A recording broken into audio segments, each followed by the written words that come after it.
నమస్తే, నేను అంకిత. ఈరోజు నాతో మాట్లాడడానికి సీనియర్ జర్నలిస్ట్ డివిఎస్ సార్ ఉన్నారు. ఆయనతో మాట్లాడదాం. నమస్తే సార్. నమస్తే అమ్మా. సార్, ఇప్పుడు యూపీలో చూసుకున్నట్లయితే జరిగిన లోక్సభ ఎన్నికల్లో ఓటమి పాలైంది. సో అది అసలు ఎవరు ఊహించలేనిది అని చెప్పవచ్చు.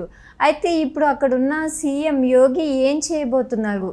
సో ఈ దెబ్బకి మోడీ విలువెల్లాడుతున్నారు అన్న ఒక టాపిక్ అయితే వచ్చింది. అసలు ఏం జరుగుతుంది సార్? పార్లమెంట్ ఎన్నికల్లో ఉత్తరప్రదేశ్లో బీజేపీ ఈ విధంగా దెబ్బతింటుందనేది కేంద్ర బీజేపీ పెద్దలే డైజెస్ట్ చేసుకోలేని పరిస్థితి. ఇప్పుడు అక్కడ సీఎం యోగి ఆదిత్యనాథ్కి డిప్యూటీ సీఎం యూపీ బీజేపీ అధ్యక్షుడి మధ్య కోల్డ్ వార్ నడుస్తోంది. నిన్న కూడా ఆ డిప్యూటీ సీఎం వచ్చి అక్కడ జేపీ నడ్డాతో భేటీ అయ్యారు. వాళ్ళ మధ్య ఇప్పుడు రేపొద్దున అక్కడ జరిగేటటువంటి ఆ అసెంబ్లీ స్థానాల ఎన్నిక 10 ఎన్నికలు లేదు, ఇంకా పార్లమెంట్ ఎన్నికలు, వీటిల్లో అసలు బీజేపీని నడిపే సామర్థ్యం యోగిలో ఉందా? యోగి ఆదిత్యనాథ్ ఆయన యొక్క ప్రత్యర్థులంతా ఇవాళ ఏకమైన పరిస్థితి. అంటే ఇప్పుడు ఆదిత్యనాథ్కి ఎసరు తెస్తోంది యూపీ బీజేపీనా, లేదు అసలు కేంద్ర బీజేపీ పెద్దలే ముసలం పెడుతున్నారా? ఎందుకంటే ఆదిత్యనాథ్ ఇవాళ మరి అతను బలోపేతం అయితే అక్కడ కేంద్రంలో ఉన్నటువంటి నంబర్ 1 మోడీ కానీ, నంబర్ 2 అమిత్ షా కానీ, ఈయన మరి 3వ స్థానంలోకి వచ్చిన పరిస్థితిలో యోగి వల్ల వాళ్ళిద్దరికీ రాబోయే ప్రమాదం పొంచి ఉందని కావాలనే యోగిని బలహీనపరుస్తున్నారా? బీజేపీ రాజకీయం ఎలా ఉంటుంది? ఎందుకంటే మొన్న పార్లమెంట్ ఎన్నికల్లో మరి అనూహ్య పరాజయం మనం చూసాం. యాక్చువల్గా ఉత్తరప్రదేశ్లో ఎవరు గెలిస్తే వాళ్లే కేంద్రంలో ప్రధాని, జాతీయ రాజకీయాల్లో ఆ ప్రభుత్వమే ఏర్పడుతుంది. 2009లో 10 స్థానాలే బీజేపీకి. అప్పుడు మన్మోహన్ సింగ్ అది 2.0 వచ్చింది.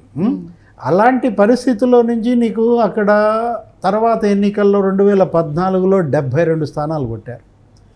ఏది ఉత్తరప్రదేశ్లో 80 స్థానాల్లో 72 కొట్టారంటే నీకు ఏ విధంగా అప్పటి ఆ యూపీఏ ప్రభుత్వ వ్యతిరేకతని బీజేపీ క్యాష్ చేసుకుందా మనకు అర్థమవుతుంది. అప్పుడు ఏంటంటే అవినీతి వ్యతిరేక ఉద్యమం, ఇది దేశం మొత్తం నిర్భయ ఉదంతం, అక్కడ నిర్భయ అత్యాచారం మీద మొత్తం దేశమంతా మహిళలంతా రోడ్ల మీదకి వచ్చిన దాంట్లో అన్నా హజారే ఉద్యమం. ఈ కేజ్రీవాల్ కూడా అప్పట్లో అన్నా హజారే అవినీతి వ్యతిరేక ఉద్యమంలో వీళ్ళందరూ పాల్గొన్న దీంట్లో దీని యొక్క బెనిఫిట్ ఎవరు పొందారు? బీజేపీ పొందింది.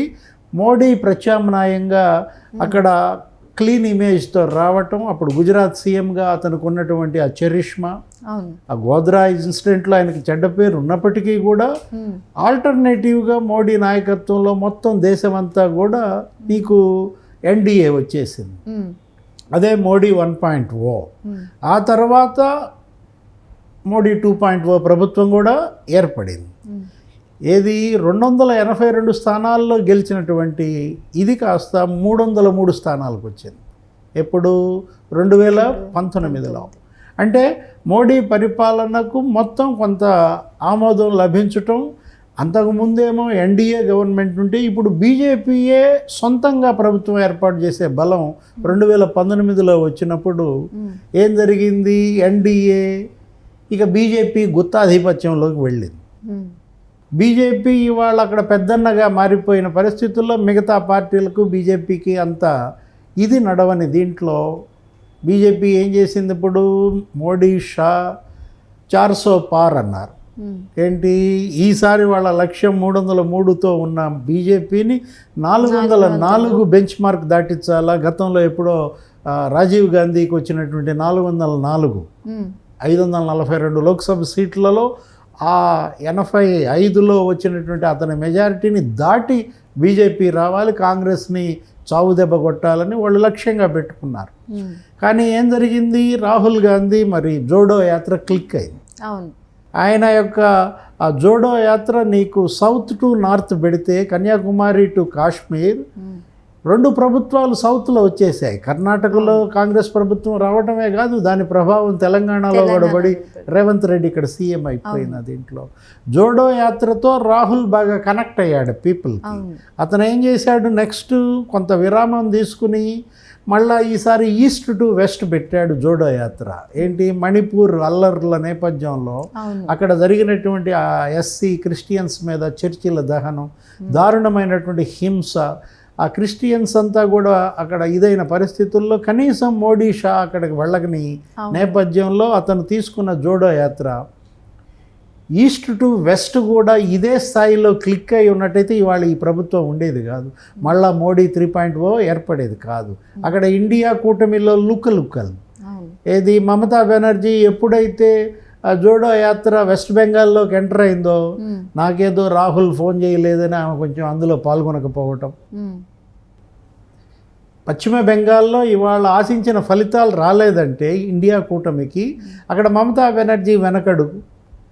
ఆ తర్వాత ఇంకా మహారాష్ట్ర, బీహార్ ఈ బాగా నిలబడ్డప్పటికీ మహారాష్ట్రలో వీళ్ళు ఏం చేశారు, ఎన్సీపీని చీల్చారు.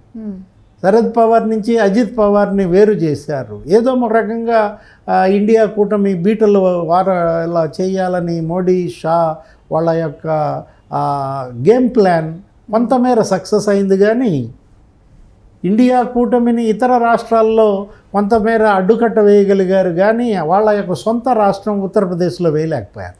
కారణం ఏంటంటే అక్కడ రాహుల్, సమాజ్వాదీ అఖిలేష్ యొక్క పేరు బాగా క్లిక్ అయింది. కాంగ్రెస్ పార్టీ తగ్గింది, సమాజ్వాదీ పార్టీకి ఇవ్వాల్సిన గౌరవం ఇచ్చిన నేపథ్యంలో అక్కడ సమాజ్వాదీ పార్టీ మళ్ళా రాహుల్ గాంధీ, అఖిలేష్, ఆ తర్వాత ప్రియాంక వీళ్ళందరూ కూడా సోనియా ప్రజలు బాగా రిసీవ్ చేసుకున్న దీంట్లో కాంగ్రెస్ మేనిఫెస్టో బలంగా ప్రజల్లోకి వెళ్ళింది. ఆ గ్యారంటీలు పేదల్ని బాగా ఆకట్టుకున్నాయి. మోడీ 2.0లో రైతులు దూరం అయ్యారు బీజేపీకి. ఆ 3 వ్యవసాయ చట్టాలు తీసుకురావటం, హర్యానా, పంజాబ్ అక్కడ రైతులంతా ఢిల్లీని ముట్టడించటం, అక్కడ ఫైరింగ్ దాకా వెళ్ళటం, కొన్ని రోజుల పాటు వాళ్ళు చేస్తున్న ఆందోళన రైతుల్లో బీజేపీ వ్యతిరేకతని పెంచిన దీంట్లో. మరోవైపు ఉత్తరప్రదేశ్ సీఎంగా యోగి ఆదిత్యనాథ్ దుడుకుతనం ఏంటి, డబుల్ ఇంజిన్ సర్కార్ అంటూ అతను ఒక బుల్డోజర్ సర్కార్గా మారిన నేపథ్యం. అక్కడ అందరి ఇళ్ళు కూల్చేసేయటం, ఏదో రౌడీ షీటర్లు ఇళ్ళు కూల్చేయటం, వాళ్ళ ఆస్తులు ప్రభుత్వ స్వాధీనం చేయటం, ఇలాంటి చర్యల ద్వారా తనేదో తన ప్రభుత్వం ఏదో అన్ని వర్గాలకి కనెక్ట్ అవుతాడని ఊహిస్తే అది కాస్త హిందుత్వ ఇదిగా మారి యోగి ఆదిత్యనాథ్ బలహీన వర్గాలకి ప్రత్యేకించి ఈ ఎస్సీ, ఎస్టీ, ముస్లిమ్స్కి దూరం అవ్వడం, రైతులకు దూరం అవ్వటం, ఉద్యోగ వర్గాలకు దూరం అవ్వడం, ఫలితంగా ఏం జరిగింది, పార్లమెంట్ ఎన్నికల్లో బీజేపీ ఒక్కసారిగా డౌన్ఫాల్. 10 సీట్ల నుంచి 72 సీట్లకు వెళ్ళి 72 సీట్ల నుంచి 64 సీట్లకి 2019లో పరిమితమై ఒక్కసారిగా 2024లో నీకు మరి 30 స్థానాలకు పడిపోయిందంటే, 44 స్థానాల్లో ఇండియా కూటమి గెలిచిందంటే కేంద్ర మంత్రులే 7 ఓడిపోయారు ఉత్తరప్రదేశ్లో, రాష్ట్ర మంత్రులు 2 ఓడిపోయారు. అసలు సిట్టింగ్ ఎంపీలు బీజేపీ 27 మంది ఓడిపోయారంటే ఇప్పుడు ఆ రాష్ట్రంలో బీజేపీ పట్టు గనక కోల్పోయినట్లయితే ఏమాత్రం కేంద్ర బీజేపీ పెద్దలు ఉత్తరప్రదేశ్ బీజేపీ పట్ల ఉదాసీనంగా ఉంటే ఇప్పుడు అక్కడ అఖిలేష్, రాహుల్, ప్రియాంక వాళ్ళ యొక్క గ్లో మనం చూస్తున్నాం. ఏంటి, అమేథీలో రాహుల్ గాంధీ గెలిచారు. ఇంతకుముందు అమేథీలో రాహుల్ గాంధీ ఓడిపోతే వయనాడు కాపాడింది. అలాంటిది మళ్ళా అమేథీలో ఆయన గెలుపు మరి బీజేపీకి ఒక డెత్ బ్లో. అదే కాదు, అక్కడ అయోధ్యలో ఓటమి, ఎక్కడైతే వీళ్ళు రామాలయం కట్టారో ఆ రామాలయం నినాదంతో వెళ్ళారో అలాంటి చోటే మరి ఓటమి పాలవ్వటం. బీజేపీకి దెబ్బ మీద దెబ్బ ఎలా తగిలాయంటే మరోవైపు వారణాసిలో మోడీ మెజారిటీ సగానికి తగ్గిపోవటం. ఏది, గత ఎన్నికల్లో 5 లక్షల మెజారిటీ వచ్చిన ఆయన ఇవాళ 2.5 లక్షల మెజారిటీకే పెట్టలాడిన పరిస్థితిలో ఒక 4-5 రౌండ్స్లో ఆయన ట్రైలింగ్. ఏది, 3 రౌండ్లలో మోడీ వెనకబడ్డారు అనే ప్రచారంతో అసలు మోడీ ఓడిపోతున్నాడు అన్నారు. అవును. అంటే దీన్ని ఇవాళ కేంద్ర బీజేపీ పెద్దలు మోడీ, షా, రాజ్నాథ్ వీళ్ళందరూ కూడా మరి సీరియస్గా తీసుకుని అక్కడ యోగి ఆదిత్యనాథ్ నాయకత్వాన్ని మారుస్తారా? ఓకే. ఉత్తరప్రదేశ్ బీజేపీకి కేంద్ర బీజేపీ పెద్దలు చేసే కాయకల్ప చికిత్స ఏంటి? ఇలా గనక వదిలేస్తే అక్కడ కాంగ్రెస్, సమాజ్వాదీ పార్టీ కనుక రేపు రాబోయే ఎన్నికల్లో స్వీప్ చేసినట్లయితే నెక్స్ట్ 2029 ఎన్నికలకి ఇక రాహుల్ గాంధీ ప్రధాని అవ్వటం అనేది ఇప్పటి నుంచే వీళ్ళు రెడీ అవుతున్న నేపథ్యంలో, ఎందుకంటే గతంలో రాహుల్ గాంధీకి క్యాబినెట్ ర్యాంక్ కూడా లేదు, ఆయనకి ప్రధాన ప్రతిపక్ష హోదా కూడా దక్కని పరిస్థితుల్లో, ఏది ఒకప్పుడు 42 స్థానాలకే పరిమితమైన కాంగ్రెస్ 52 స్థానాలకు వచ్చిన కాంగ్రెస్ 2014లో 2019లో ఒక్కసారిగా ఈ ఎన్నికల్లో డబల్ అయింది. 99 స్థానాల్లో గెలిచింది, ఇంకొకళ్ళు దానిలో జాయిన్ అయ్యారు. 100 ఎంపీ సీట్లతో ఇవాళ మరి ప్రధాన ప్రతిపక్షంగా రాహుల్ గాంధీ బలంగా మారుతున్న దీంట్లో ఇంకా మోడీ కూడా రేపొద్దున ఇంకా రాబోయే 2029 నాటికి ఆయన వయసు కూడా మరి 80కి చేరుతున్న నేపథ్యంలో ఇంకా మోడీ 4.0 అనేది ఇక సాధ్యం కాదు. కాకపోతే ప్రత్యామ్నాయంగా అక్కడ బీజేపీకి ఎవరు వస్తారు? యోగి ఆదిత్యనాథ్ బలపడిన నేపథ్యంలో మోడీ వారసుడు ఆదిత్యనాథ్ కాలేడు. అమిత్ షా మరి ఆయన వారసుడిగా రాగలడా? అసలు గుజరాత్ పైనే మా దృష్టి అన్నాడు ఇక రాహుల్ గాంధీ. అంటే ఏంటి నెక్స్ట్ టార్గెట్? కాంగ్రెస్ పార్టీ గుజరాత్లో ఎలా బలపడాలి అంటే సొంత రాష్ట్రంలోనే మోడీ షాలని చావుదెబ్బ కొట్టే దిశగా రాహుల్ ప్లాన్ నడుస్తున్నప్పుడు ఎలా ఈ 5 ఏళ్లలో రాహుల్ వేవ్కి బీజేపీ అడ్డుకట్ట వేస్తుంది?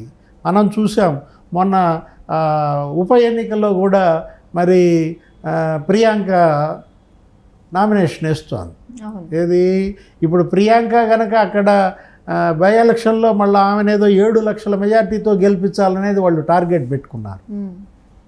అంటే అటు రాహుల్, ఇటు ప్రియాంక, మరోవైపు అఖిలేష్ యాదవ్, ఈ వాతావరణం అంతా చూసినప్పుడు ఈ సానుకూలత నేపథ్యంలో ఎవరినైతే కేసులతో కట్టడి చేసి బ్లాక్మెయిల్ చేసి తొక్కేశారో వాళ్ళంతా కూడా గనక ఇప్పుడు బీజేపీని వదిలేసుకుని ఇప్పుడు వాళ్ళంతా కూడా గనక కాంగ్రెస్ నేతృత్వంలో ఇండియా కూటమికి గనక జత అయితే బీజేపీ ఇక 2029లో ఆశలు వదిలేసుకోవాల్సిందే.